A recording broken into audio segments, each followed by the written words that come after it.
afternoon. Now, I have to tell you, I knew this was going to happen. When they mic'd me up back there, they told me to wear this little gizmo, and I have it taped to my face, actually, which you might think is awkward, and it is. But more awkward, I think I managed to detach myself from the mic as I got up from my table. So I got to ask, can anyone actually hear me out there? You can. All right, how about that? Well, then I'm going to go try to fix this back on to the back of my suit here, if you just excuse me for a moment. I don't know if I can do this. Are we there? Okay, I'm here. Here we go. Listen, good afternoon, everyone. Thank you so much, Kathy. Thank you so much to the Ad Club for this wonderful, wonderful event.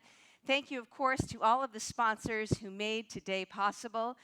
You know, I knew coming to this was going to be some serious business when it came to aesthetic and taste, and it's that in spades. So thank you so much for the opportunity to join you here this afternoon. And it is an honor to be with our First Lady, the terrific Lauren Baker. Let's give her another round of applause.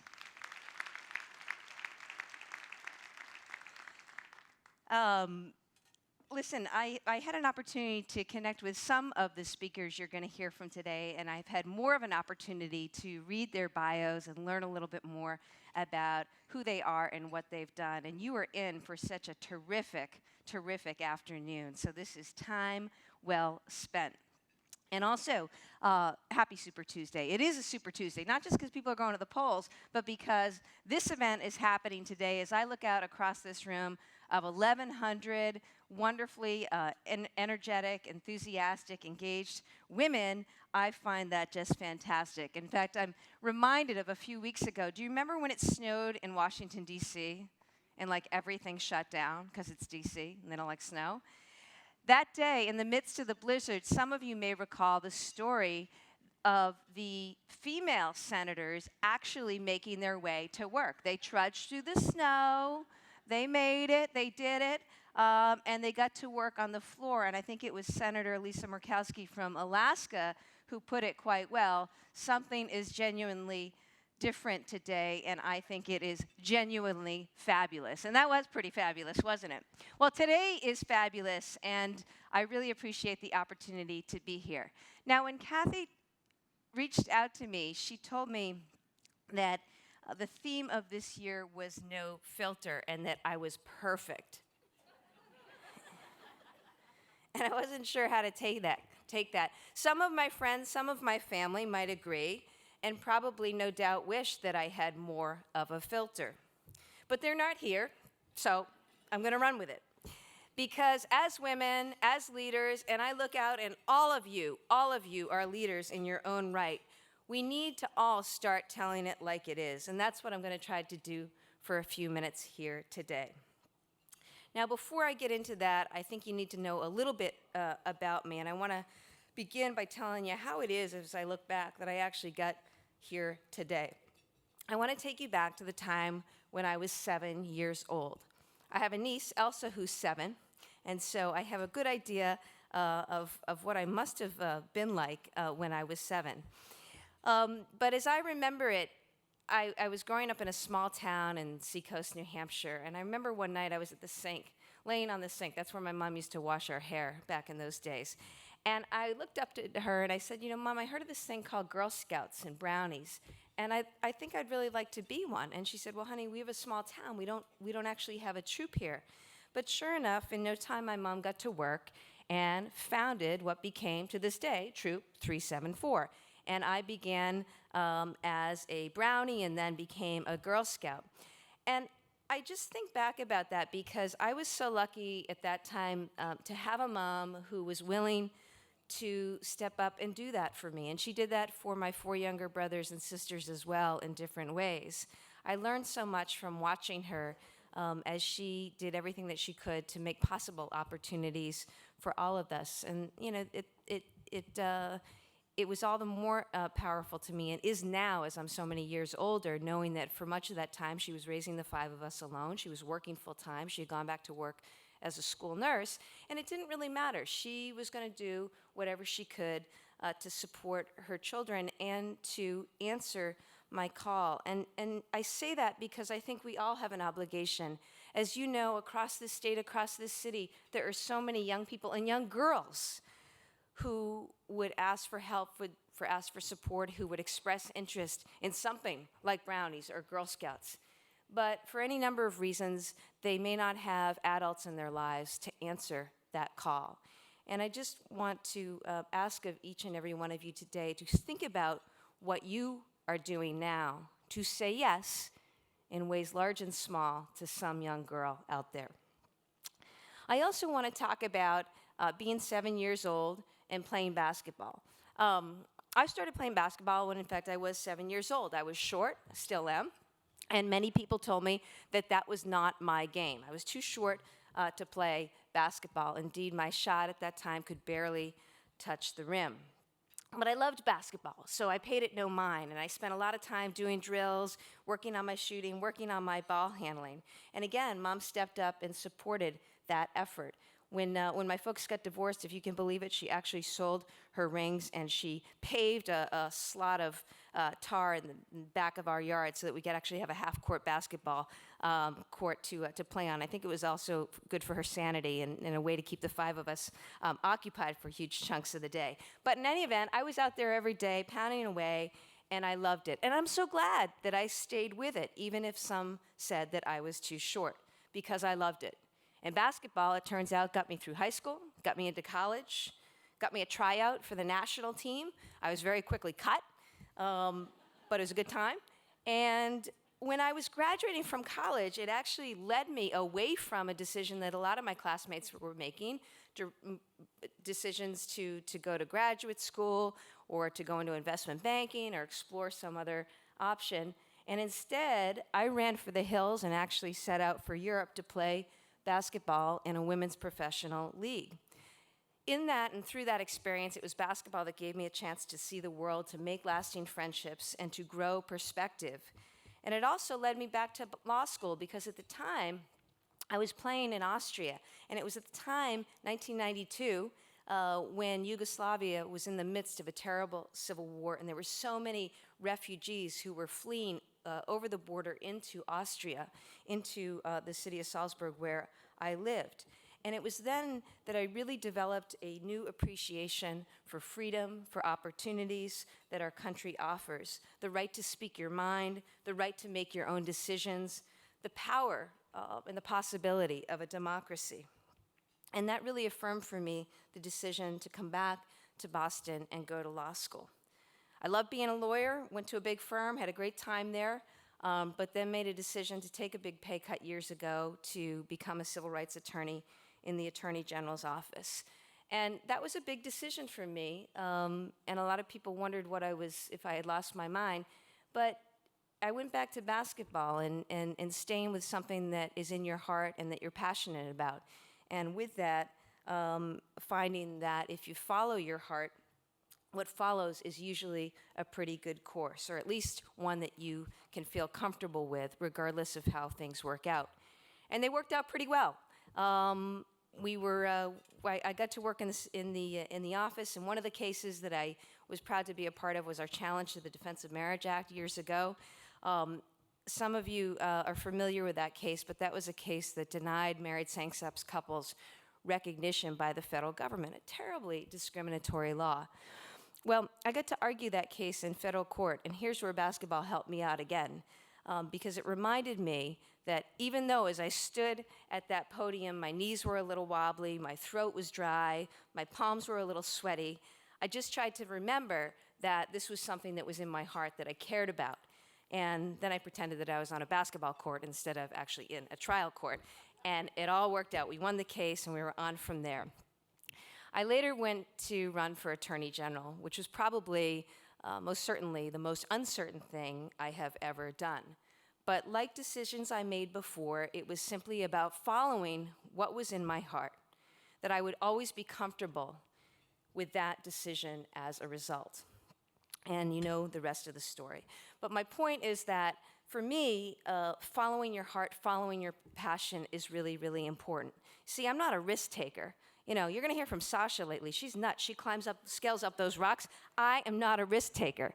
But I am somebody who believes that I'll do best by myself and others if I follow my heart and follow what I'm passionate about. And sometimes that leads you to lean into uncertainty, jump into the unknown, but with a belief always for me that this is the right thing for me to try out. So when I think back on who I was as a 7-year-old, what my mom gave me, what I had a chance to try on, I think about my nieces. I think about my nieces today, because today all I want for them is for them to know that I love them and that they can be and they can do anything that they want to be. I want them to believe in themselves. And I know you want that for all of your children or nieces or young people in your lives, young girls in particular. But I also want to talk to you for a few minutes about why it is I worry for them and the world that they're entering. Let me tell you a little bit about that through my experience running for office. Now, when I decided to quit my job to run for Attorney General, as some of you know, I hadn't run for office before. I'd never asked for a vote or raised a dime. I had absolutely no clue. I was so blissfully ignorant, thank God, because had I actually known, I might not have had the courage to actually do it. But in no time, I found myself running against an extremely well-funded, well-established male candidate. Ironically, I had more experience. I had more legal experience, I had tried more cases, I had been involved in more legal matters, and I had actually worked in and run whole parts of the Attorney General's office.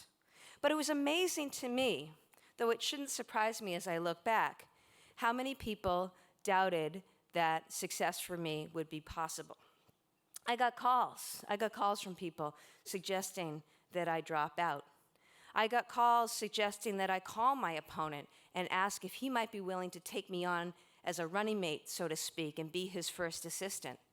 I got calls and comments from people telling me that it is so wonderful I'm putting my name in the ring at this point because I've got a future. It's not now, but at some point you'll have an opportunity. And I think to myself, why was that? And I think it just goes back to what is unfortunately too often true. People don't naturally think of a woman as the best person for the job. We have to fight to be the lead counsel on cases or to argue cases in court as lawyers, even though we're the ones that researched and wrote the brief.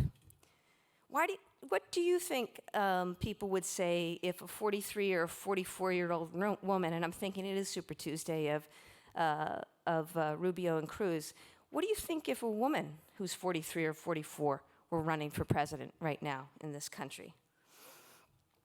Another thing that I came to realize running was that unfortunately there is this obsessive attention and focus on appearance or looks, right? Do we know this? You all know this. You all look lovely. But it's just wrong. I think it is profoundly wrong. And this took a number of different forms for me. I remember at one point, this was from a man, he said to me, you know, when I heard about you, I heard you were a prosecutor and that you were a lesbian, and I thought of Janet Reno, and you're not Janet Reno. I said, what? Well, there's so many things to unpack in that comment. She's actually quite tall. And then I heard a comment from a woman, a successful, highly successful professional woman who was concerned that I was seen wearing too much of the same dress. I can't tell you how much I had to think about, and some of my male colleagues who are in office, I don't think they have to think about things like, do you have makeup on when you're going to the movies? Or what do you look like when you're going to the grocery store? But this is just sort of where we are. And I think it is, at bottom, ridiculous. It makes me laugh. When I think about men who are successful, they'll go out and they'll have custom-made the most comfortable shoes in the world. When women, are successful, we manage to go out and purchase the most crippling shoes in the world. What's wrong with that? Now, it really shouldn't matter what you're wearing. It really shouldn't matter what you look like. But unfortunately, it does. It does. And I think it's because, as a general matter, men get to define themselves. They get to define themselves. Women don't get, or haven't yet, been able to define themselves, had the opportunity to define themselves. I'm noticing that quote up there. It says, "Don't let others define you. Define yourselves." I am so down with that. But the problem for too long is that men, I think, have defined not only what it means to be a man, but also what it means to be a woman. This has to stop, and it's women who have to stop this, because I don't think men have any particular interest in stopping this. So today, I'm asking you, I'm calling upon you to think about it in the work that you do, in the lens through which you see the world, to think about defining yourselves. It is so, so important. Another thing that I observed once I got into office was that, you know, I found myself from somebody who was totally unknown a couple of years ago. And I remember walking around the streets of Boston carrying a little tote bag trying to get anybody to talk to me. To then taking office as Attorney General, when I started to receive a number of calls and invitations to speak and to meet with people. And I can't tell you how many times I walked into a room or folks walked in to meet with me, and all of the suits that I saw. Rooms just majority male. And it didn't matter if I was dealing with private corporations, others in government, the nonprofit sector. I was just struck by the serious gender disparity in these rooms. I remember recently that I had a group of folks in to see me, and they all went. I walked in the room, and this is what happens. Everybody, you know, shakes hands. You say hello to one another, and we went around the room, and then we sat down at the table. And you know, I have a table, so I'm sitting at the head of the table, and all of a sudden I look across to the other end of the table, and there's a young woman sitting there. She hadn't been introduced to me. It was almost as if she appeared out of nowhere. And what I realized had happened is that all these guys were jockeying to shake my hand and say hello. They completely boxed her out, to use a basketball term. So there she was. Well, of course, my very first comment was to say hello to her, introduce myself to her, and then ask her what this meeting was about. And I know, having been a young female associate, that she was the one who had done all the work, had done all the prep, knew all the answers, and boy, did she ever knock it out of the park. And I say that because I think it's incumbent upon all of us. If we get to a place where we have a little bit of power, we have an opportunity, even to take small steps, to send a message, do that. I wasn't going to give a lecture, and I wasn't going to try to be heavy-handed about it, but I think they took my point. And I think that, unfortunately, there will be more opportunities for that, but you're going to come across them too. So where you can step up and take a little step, make sure you do just that.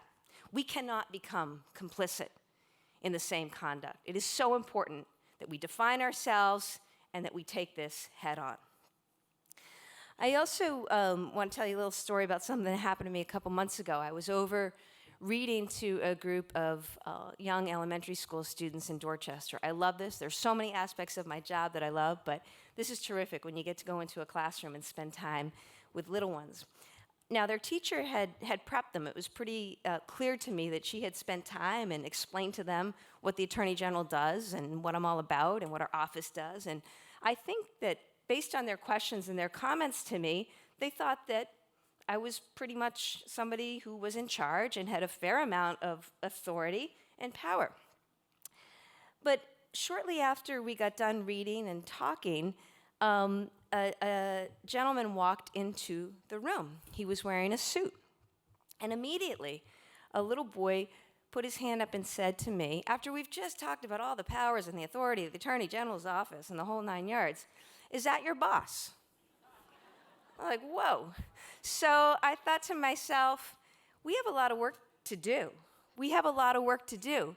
And I was sort of thinking about, to be honest with you, I was thinking about the work we have to do when it comes to gender and the divide and the stereotype and the like.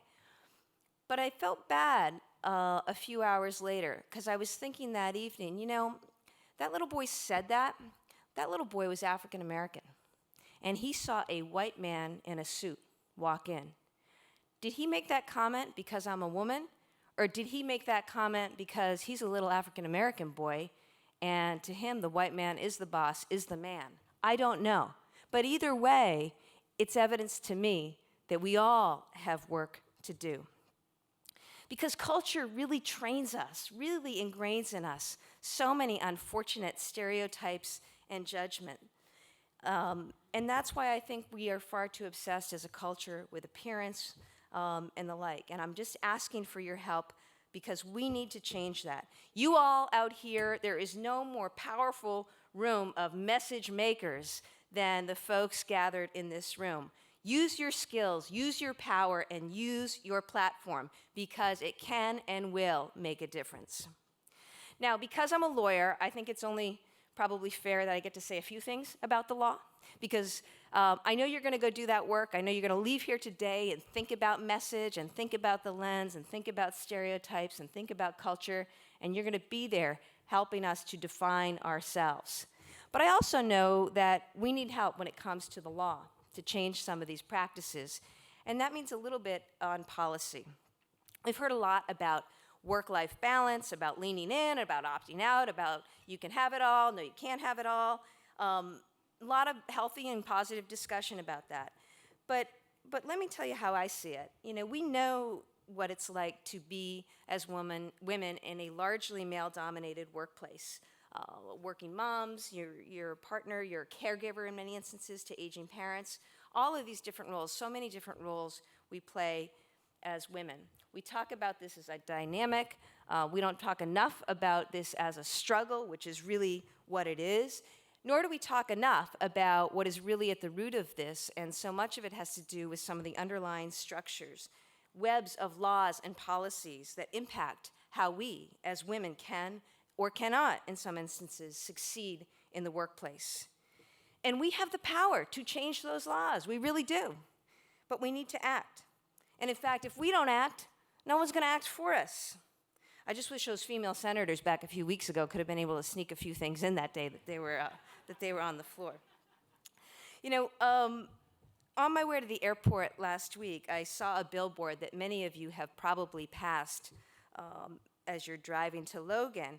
It's sponsored by an organization called Ultraviolet, and it reminds us that 58% of our minimum wage workers in Massachusetts are women, and that women are paid on average 79 cents on the dollar for every dollar a man makes.